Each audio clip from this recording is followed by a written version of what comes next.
लड़की तक्की शेख की दिन न कबीर जिलाए, नाम कमाली पड़ गया महिमा नाम जनाए। कबीर साहब के बारे में तो बहुत लोग कहते हैं कि कबीर साहब का एक लड़का कमाल था, एक लड़की कमाली थी, उनकी पत्नी का नाम लोई था, लेकिन दुनिया के लोग नहीं जानते। कबीर साहब का शादी विवाह नहीं हुआ था, कोई लड़का और लड़की उनका नहीं था। कबीर साहब के बारे में विद्वान लोग चाहे नीति के लोग अपने अनुसार बतलाए हैं, लिखे हैं, लेकिन जो लोग संत हैं कबीर साहब से जुड़े हुए हैं, वास्तव में कबीर साहब के बारे में यही लोग जानते हैं ये कबीर साहब हैं क्या। इस संसार में सतगुरु जिस तरह से परमात्मा एक है, पार ब्रह्म एक है, उसी तरह से सतगुरु भी एक ही है। सदगुरु अनेक हैं, बाकी दुनिया के गुरु बहुत हैं,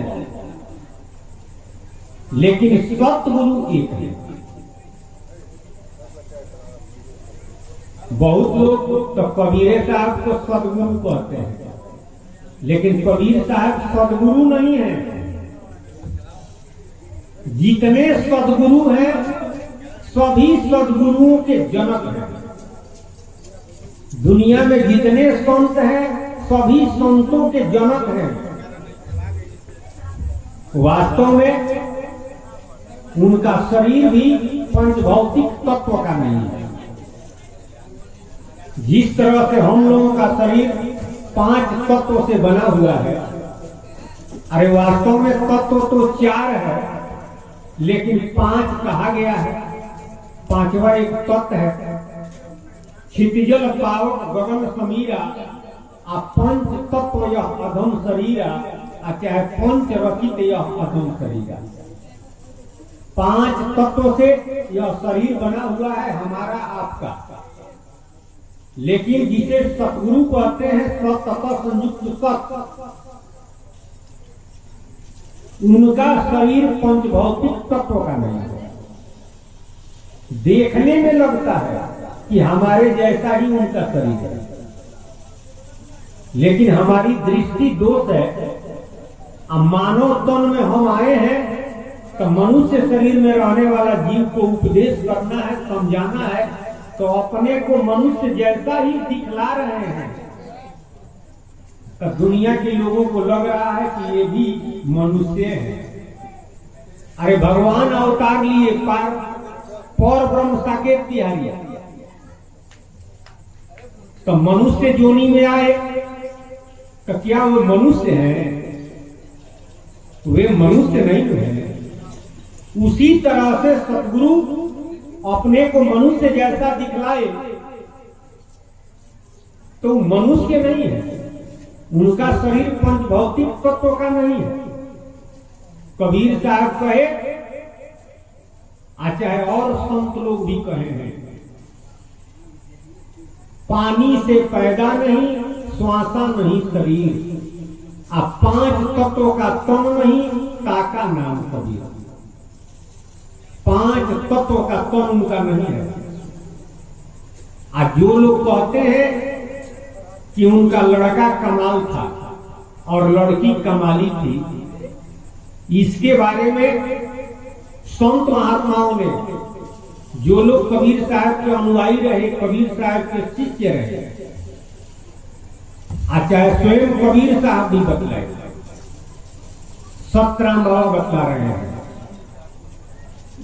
कबीर साहब का जब काफी ख्याति बढ़ गई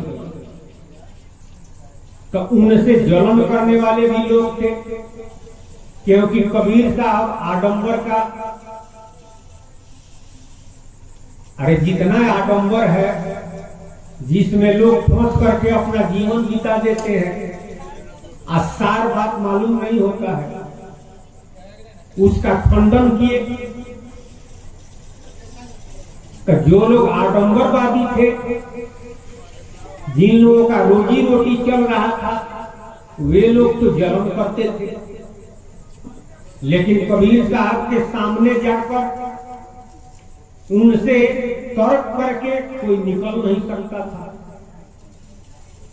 तो कुछ लोग एक षड्यंत्र किए, क्योंकि कबीर साहब ताना बीना का काम करते थे, चादर बना करके बाजार में ले जाकर बेचते थे।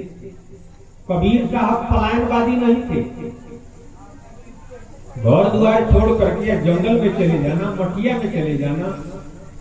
कबीर साहब यह नहीं किए, संसार के लोगों को दिखलाए कि देखो हम घर में रहकर, गृहस्थी में रहकर आप परमात्मा को किस तरह से प्राप्त किया जाता है, सदा सर्वदा के लिए मुक्त कैसे हुआ जाता है, दुनिया के लोग यह देखे और जाने। तो कबीर साहब ताना बीना का काम करते थे, चादर बीनते थे और बाजार में ले जाकर बेचते थे। कुछ षड्यंत्रकारी लोग एक लड़की को ठीक किए और उससे कहे कि तुमको हम लोग रुपया देंगे, लेकिन जिस तरह से हम लोग कहते हैं उसी तरह से तुम करना। बाजार में जा करके जो कबीर नाम के व्यक्ति हैं उनको बेइज्जत करना है। सारा षड्यंत्र था, बता दिए थे लोग।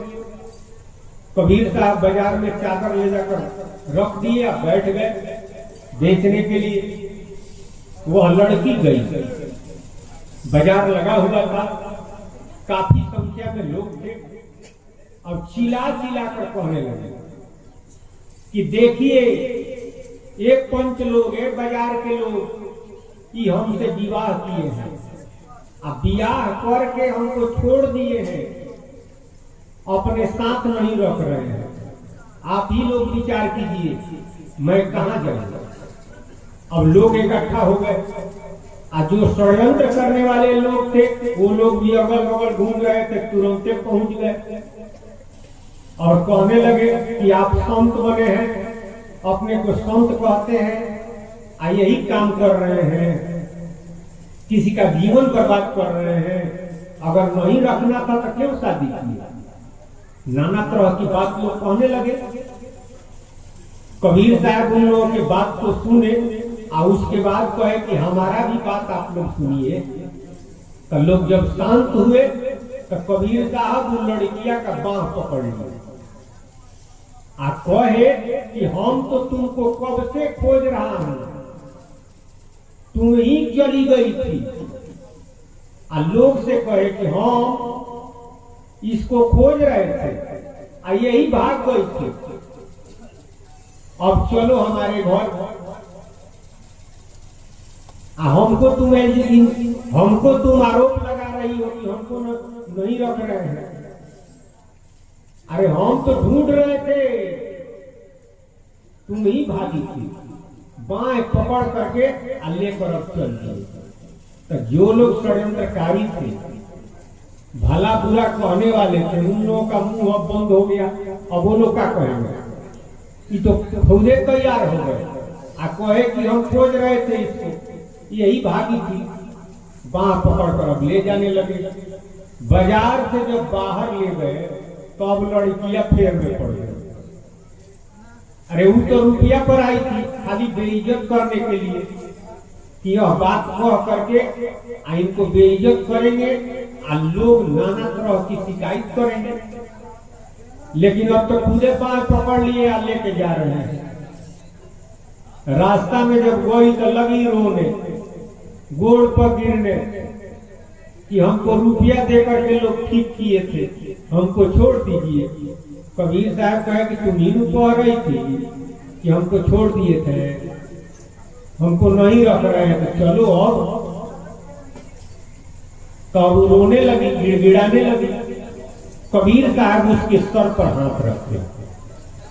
जब उसके सर पर हाथ रखे तो उसको ज्ञान हो गया।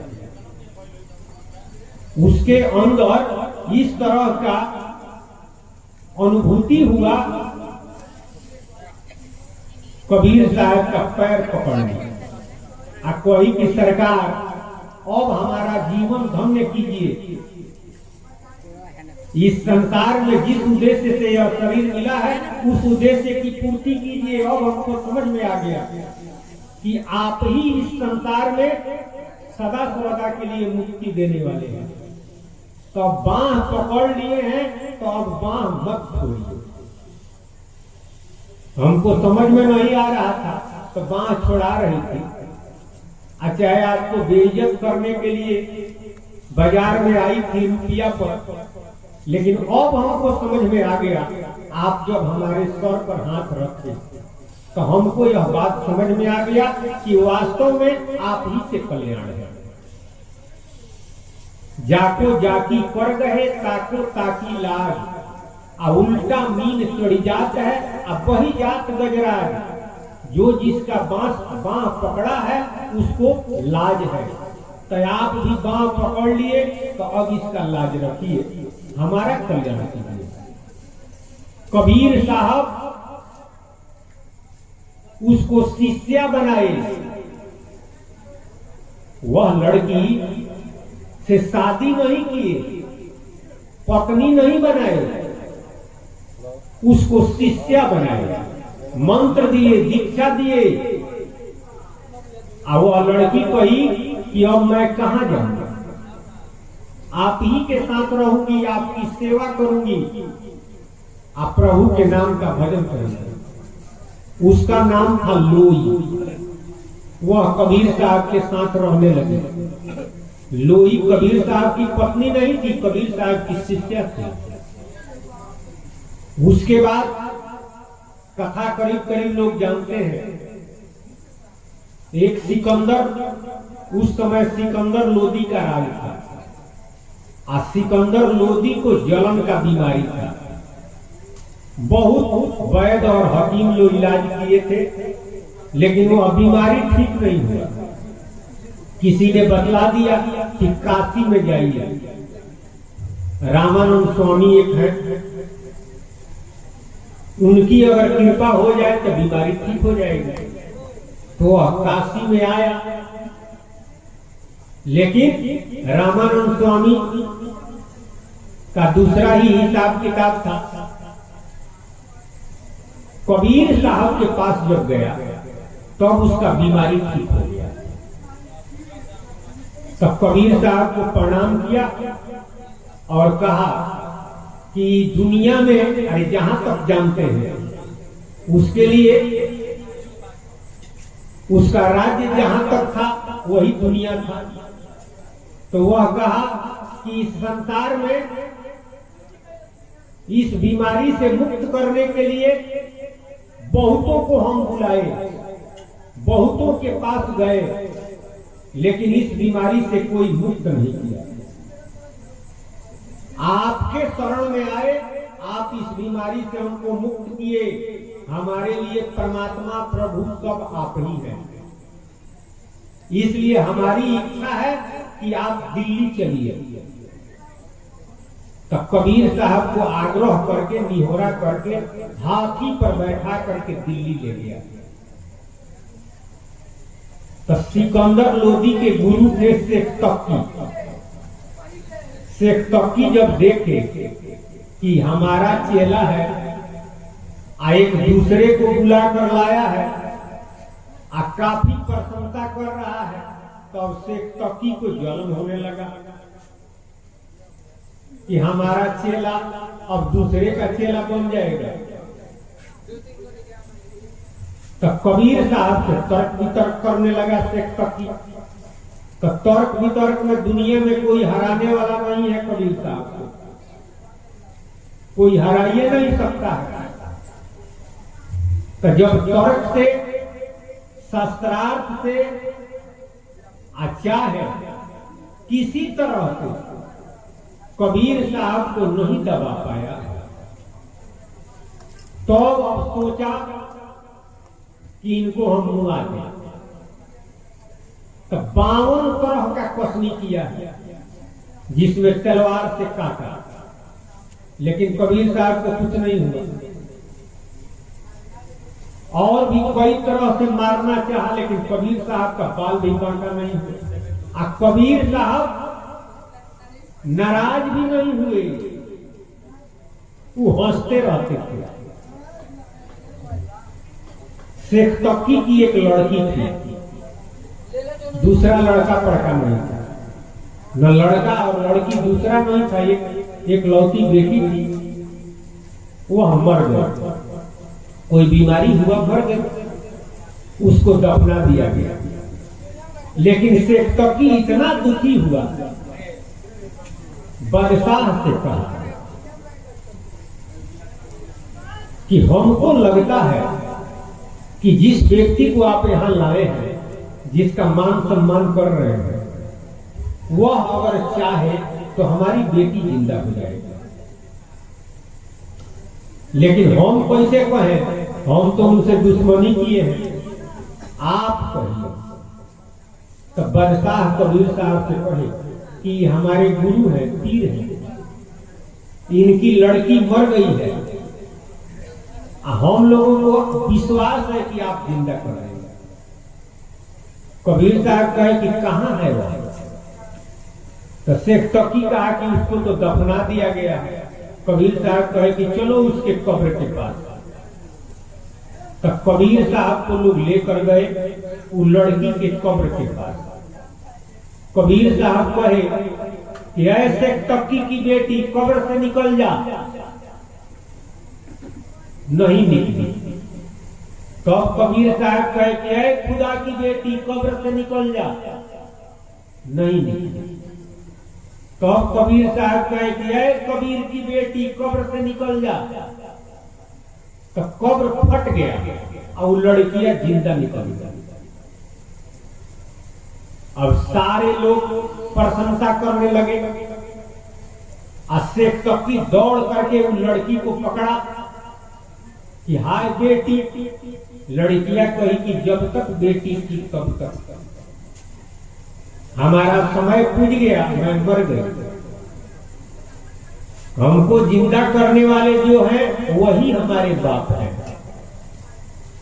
और वास्तव में इस बात से आप अंदाज लगा सकते हैं कि कबीर साहब कौन है। कबीर साहब कहे कि खुदा की बेटी कब्र से निकल जा, नहीं निकली। शेख तकी की बेटी कब्र से निकल जा, नहीं निकली। और जब कहे कि कबीर की बेटी कब्र से निकल जा, तो वह जिंदा होकर के कब्र से निकल गया। तो कौन है, इस बात से अंदाज लगा सकते हैं। अब वो लड़की कबीर साहब के पास आकर कही कि आप ही हमारे बाप हैं, आप ही के साथ मैं रहूंगी। कबीर साहब कहे कि कोई बात नहीं है, रहो। तो वो लड़कियां कबीर साहब के साथ रहने लगी। उसका नाम पड़ा कमाली। कुछ दिन के बाद नदी में एक नौजवान व्यक्ति मर गया था, उसका शरीर दहता हुआ जा रहा था। वहीं किनारे लगा तो लोग उसको बाहर निकाले। कबीर साहब के पास गए, कहे कि सरकार बड़ा सुंदर है, बिल्कुल नौजवान है, नया लड़का है, आप जिंदा कर सकते हैं, हम लोगों को विश्वास है। कबीर साहब गए और उसको जिंदा किए। उसके सर पर हाथ रख के वह जिंदा हो गया। लोग कहे कि कमाल हो गया, कमाल हो गया, कमाल हो गया। उसका नाम पड़ा कमाल। यही तो वो कहा कि सरकार अब हम कहां जाए, हम आप ही के साथ रहेंगे। तो कबीर साहब के साथ रहने लगा। तो लोई नाम की लड़की जो शिष्या बनी, वह कबीर साहब के साथ रहने लगी। शेख तकी की बेटी जिसको कबीर साहब जिंदा किए, वो कबीर साहब के साथ रहने लगी, जिसका नाम कमाली पड़ा। जिस मुर्दा को जिंदा किए वो अभी कबीर साहब के साथ रहने लगा, जिसका नाम कमाल पड़ा। यही तीन व्यक्ति लोई, कमाल और कमाली, कबीर साहब के साथ रहते थे। अब इसी को जिस तरह से लोग कहे, कोई कहता है कि लड़का है लड़की है, लेकिन कबीर साहब का अपना लड़का लड़की पत्नी कोई नहीं था। वही महाराज जी लिखे हैं कि लड़की तक की सेक की, लड़की तक की सेक की दिन कबीर जिलाए, नाम कमाली पड़ गया महिमा नाम जनाए। दहता मुर्दा गंग में लिंग कबीर छान, जिंदा कियो नाम से नाम कमाले जान। तो राम नाम की महिमा इसमें है, राम नाम से जिंदा किया कमाल को, कमाली को, और राम नाम के बल से, राम नाम के प्रताप से, राम नाम की महिमा है, राम नाम का मर्म है। राम नाम लेकर के आप इस संसार सागर से पार चले जाएंगे। इसलिए चरण सतगुरु बंदी के सुमिरो रामे राम। अंतिम बात यही है कि सतगुरु महाराज के चरण की वंदना करके राम नाम का सुमिरन किया जाए। बोलिए सतगुरु महाराज की जय जय जय। आइए